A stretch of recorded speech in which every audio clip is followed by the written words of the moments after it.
তো বন্ধুরা আরও একটা নতুন ভিডিও নিয়ে চলে এসেছি। ফটোগুলো ভালো লাগলে লাইক, শেয়ার অ্যান্ড সাবস্ক্রাইব।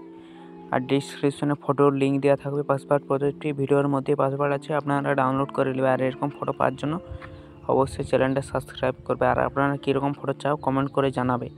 তো ফটোগুলো দেখো, যতটা ভালো লাগবে স্ক্রিনশট বা ডিসক্রিপশনে লিঙ্ক দেওয়া থাকবে, ডাউনলোড করে নেবে। ভিডিওর মধ্যে পাসওয়ার্ড আছে।